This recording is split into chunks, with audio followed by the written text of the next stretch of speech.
As we prepare our minds for the Lord's Supper, I think one of the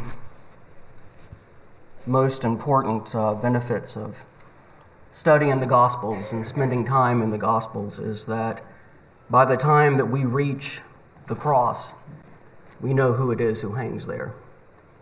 And our love for him is that much greater, and the pain that we feel is that much more acute. And so all we plan on doing this morning, as we prepare for the Lord's Supper, is to take a look at an event that took place on Tuesday during the final week of Jesus' life. But to better understand what happens, we need to back up several hours in the day, and to better understand still a few days even before that. It is the time of the Passover celebration in Jerusalem. And in the days leading up, there is much discussion over whether or not Jesus will show. Is he going to come to Jerusalem for the feast?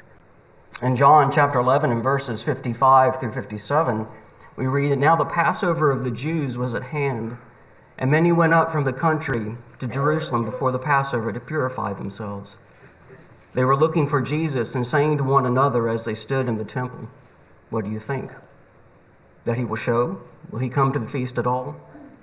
Now the chief priests and the Pharisees had given orders that if anyone knew where he was, he should let them know so they might arrest him. The crowd is anxious to see Jesus, the Jesus that they've heard of. Perhaps some of them had even seen. And the Pharisees were anxious to see him too, only they were anxious to arrest him. And by the time we get through the day, that desire to arrest Jesus has grown into a desire to put him to death. You see, the Jewish leaders knew that this was their opportunity to silence Jesus. It was going to be this week. They only needed access to him, and the Passover was going to provide that access. And soon, both groups learned where Jesus was, that he had indeed on Friday come to Bethany and was staying there.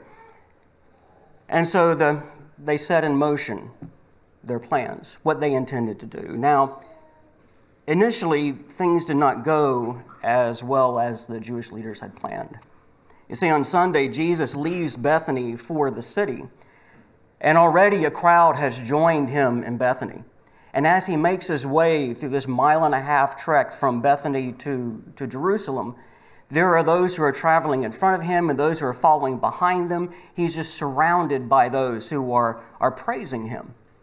And now this crowd, as it gets closer to the city, is met by another crowd that is issuing forth from the city. For the news of what has happened, the news of Jesus' presence has reached the city, and they're coming out to meet him. And so you can just imagine the cacophony, the what it was like to be in the midst of that crowd. And when you turn over to Mark in chapter 11 and read in verses 8 through 10, we get kind of an idea of what was going on. And many spread their cloaks on the road, and others spread leafy branches that they had cut from the fields. And those who went before and those who followed were shouting, "Hosanna, blessed is he who comes in the name of the Lord. Blessed is the coming King of our father David. Hosanna in the highest."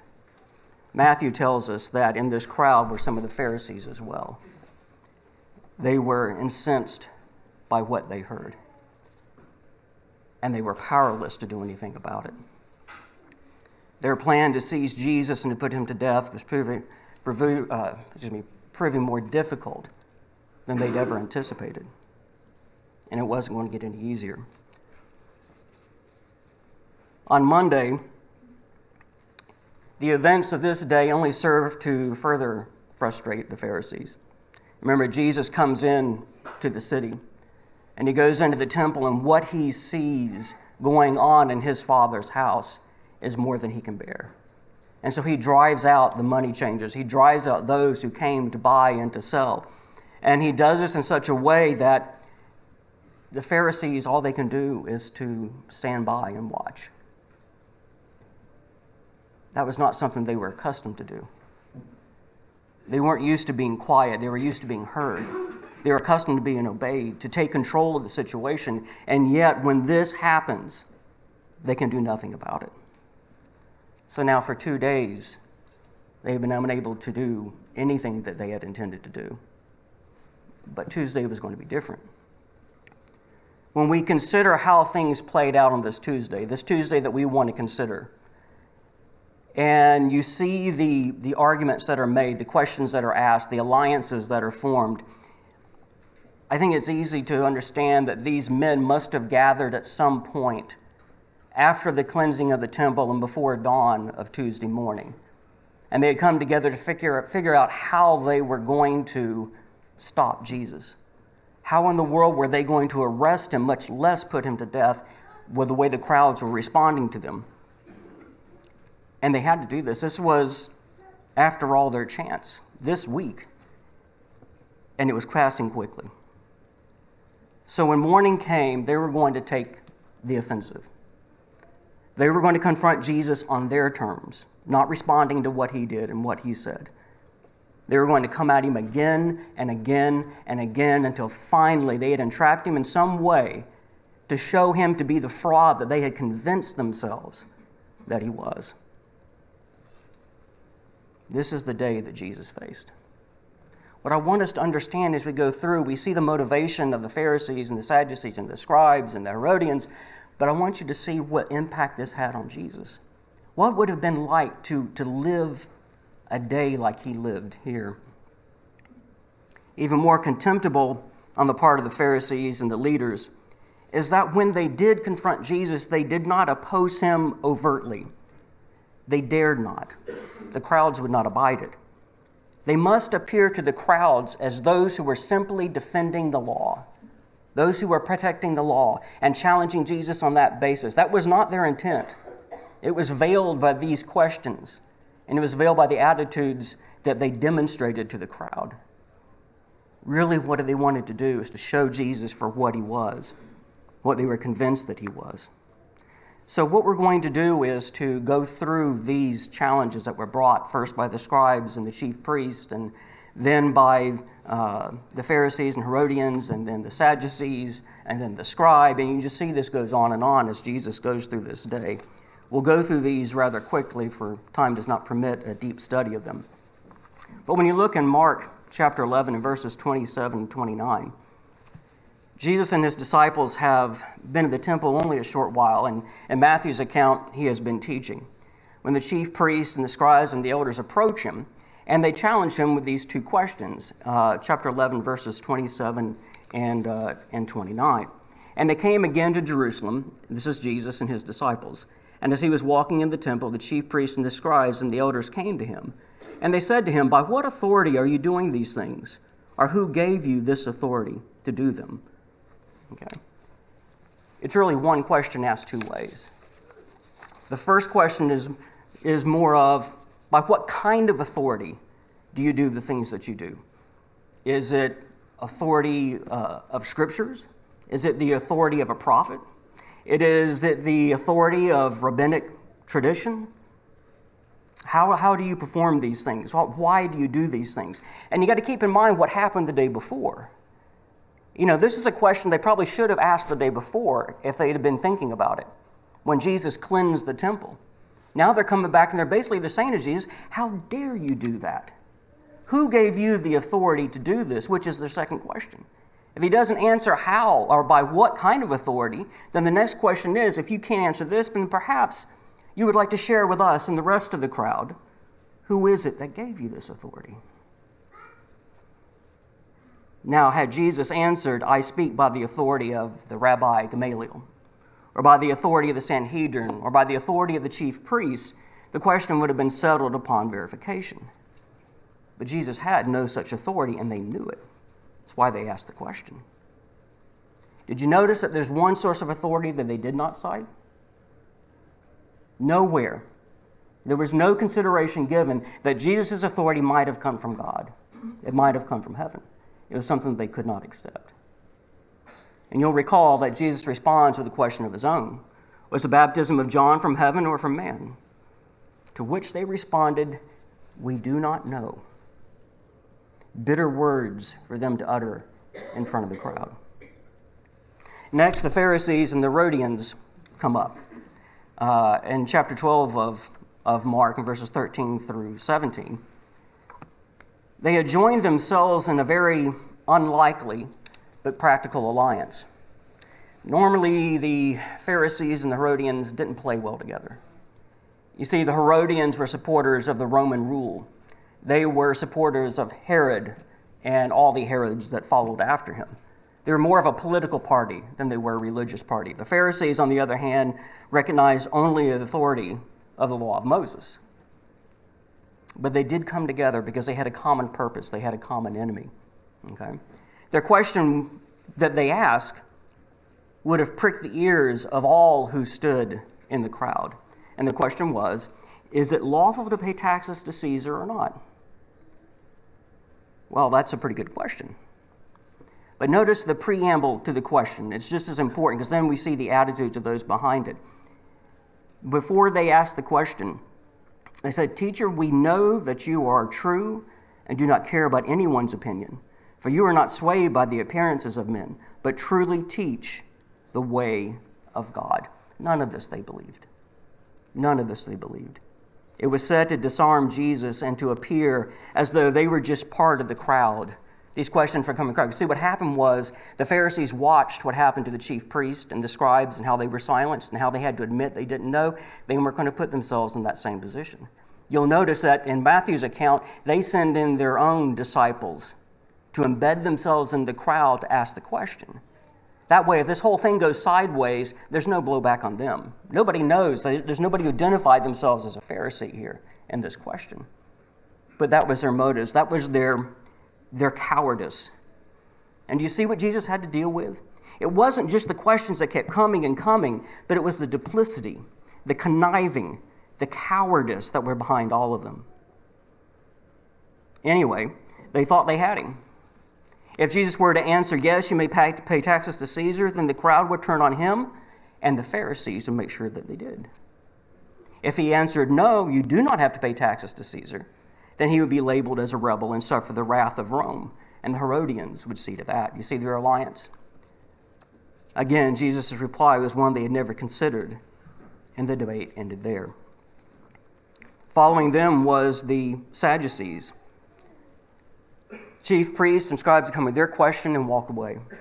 The Pharisees and Herodians had then asked their question and walked away. Now the Sadducees come. They're convinced that they have the question. And I'm wondering if this isn't a question that had been around for a while. I wonder if this wasn't a question they used against the Pharisees when they were debating about whether or not there was a resurrection. The Sadducees not believing in the resurrection, and the Pharisees do believe in the resurrection. But having observed what had gone on, they've got the way to expose Jesus as a fraud. And they do so with a question that is not only complex and clever, but is one that is fraught with pitfalls. And they ask this question of Jesus when you look in verse 24 of Matthew chapter 12. Back at verse 18, I'm sorry. And the Sadducees came to him who say that there is no resurrection. And they asked him a question saying, "Teacher, Moses wrote for us that if a man's brother dies and leaves a wife but leaves no child, the man must take the widow and raise offering for his brother. And there were 7 brothers. The first took a wife when he died and left no offspring. And the second took her and died, leaving no offspring. And the third likewise. And the 7 left no offspring. Last of all, the woman also died. In the resurrection, when they rise again, whose wife will she be? For the 7 had her as a wife." Do you see the hypocrisy in their question? They didn't believe in the resurrection. But they're setting Jesus up for the answer that they were looking for. But Jesus answered, "Is this not the reason you are wrong? Because you know neither the Scriptures nor the power of God?" And then he goes on to explain both. A lone scribe then enters the fray, having watched the Sadducees try and fail, and he has his own question for Jesus. And he asks him in verse 28, one of the scribes came up and heard them disputing with one another, and seeing that the answered them well, asked, "Which commandment is the most important of all?" And Jesus answers him. And it's interesting, when you look at Mark's account, it seems like the scribe, this is an innocent question. This is someone who's truly looking for what is the answer to this question. When you go back to Matthew's account, it says he was doing it to test Jesus. He was doing it to challenge Jesus. His motives were not pure, but by the time Jesus finishes with his answer, you see his heart is turned. And Jesus said, "You are not far from the kingdom of God." When all this is over, when all have had their shot at Jesus, Jesus now asks the question. And when he does so, he exposes his enemies for what they were, and when their intentions were made clear. And then, after he asked a question to which no one was able to answer, with the leaders of the Jews silent, Jesus rebukes the scribes and their hypocrisy. In verse 38, and in his teaching he said, "Beware of the scribes who like to walk around in long robes and like greetings in the marketplaces and have the best seats in the synagogues and the places of honor in the feast, who devour widows' houses and for a pretense make long prayers. They will receive a greater condemnation." This was not done out of vindictiveness. This was not done to prove himself right and the others wrong. I think Jesus said these words because he knew when he departs, these crowds that had listened to him have a choice to make. Are they going to go back to following the Jewish leaders, or are they going to continue to follow Christ?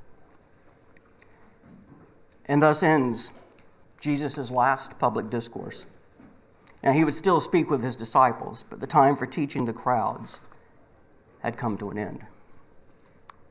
What a day it had been. Have you ever had such a day where it seems like no matter how hard you try, no matter what you do, you just keep bumping into one thing after another? There's just one frustration following the next frustration.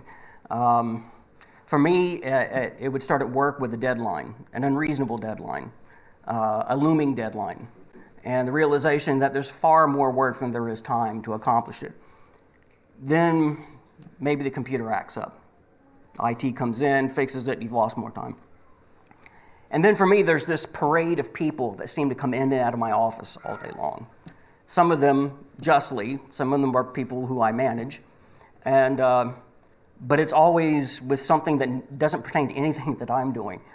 And it's quite a cast of characters. There's one fella, small, kind of a nervous guy, his name's Eric, and he'll come up to the office and he kind of hesitates, and you can see him peeking around the door.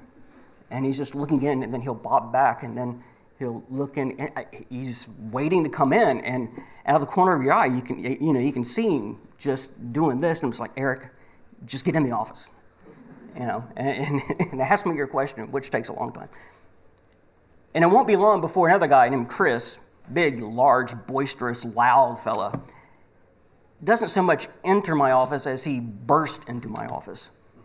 And as he does so, his arms are flailing, and he's already in mid-complaint about whatever it is that has upset him. And so we contend with that. Then this long email will pop up. Again, nothing pertaining to what I'm doing, but something that has to be addressed. And it's about this time that I spill my coffee into my keyboard.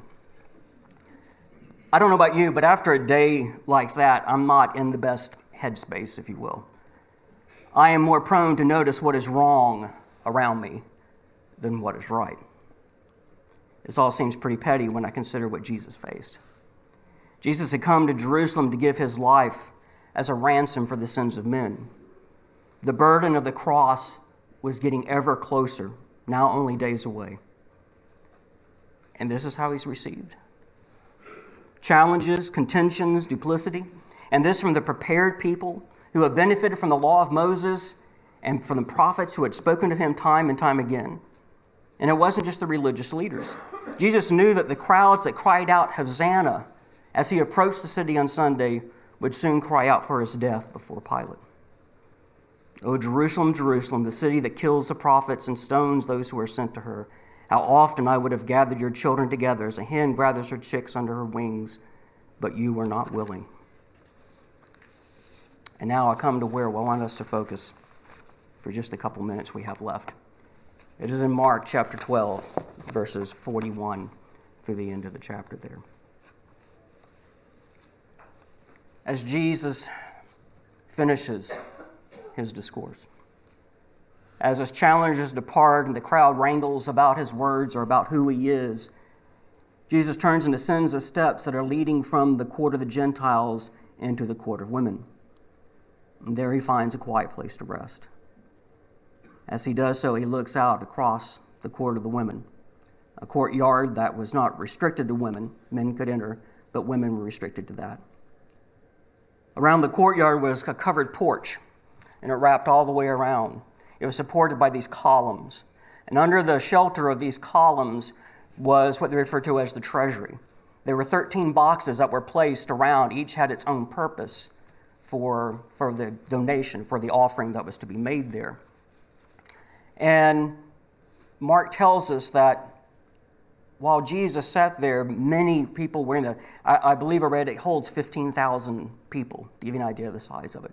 But Jesus sits and he rests there, and Mark tells us that there are many wealthy people present, giving large sums of money.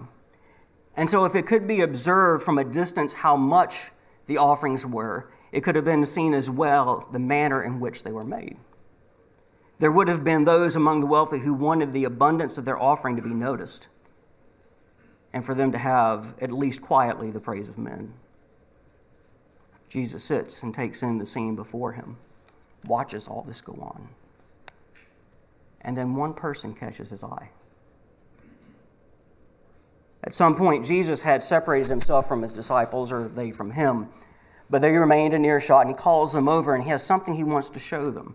Look in Mark chapter 12, verse 41. And he sat down opposite the treasury and watched the people putting in money into the offering box. Many rich people put in large sums, and a poor widow came and put in 2 small copper coins, which make a penny. And he called his disciples to him, and he said to them, "Truly I say to you, this poor widow has put in more than all those who are contributing to the offering box. For they all contributed out of their abundance, but she, out of her poverty, has put in everything she had, all that she had to live on." Notice Jesus does not call his disciples over to show them more examples of hypocrisy and self-righteousness and those who sought the praise of men. There would have been those with the wrong intentions, and there would be those who would have the desire to be seen. But out of all that had happened at this point in the day, Jesus chose to focus on the good and the godly. He draws their attention to a woman who had quietly entered the courtyard, clothed in the garb of the poor, a widow whose condition, appearance, and countenance was that of a pauper. Jesus had observed her closely and read her truly. She held in her hands 2 of the smallest coins, but they were all that she possessed, and she gave both. The widow gave and left without ever knowing that anyone had seen what she had given. Never knowing, in this life anyway, that the Son of God had watched her closely and held her and her offering up as an example to all who would speak of this day. I am afraid that after such a day, my outlook would have been darkly colored. I would not have noticed her. I would have noticed all the others who had gone around and giving so conspicuously. But Jesus is better than I. Surrounded by evil, he focused on the good. This is the Lord that we serve, the one who died for the evil that is in us. I hope this helps us as we come before him now to honor him.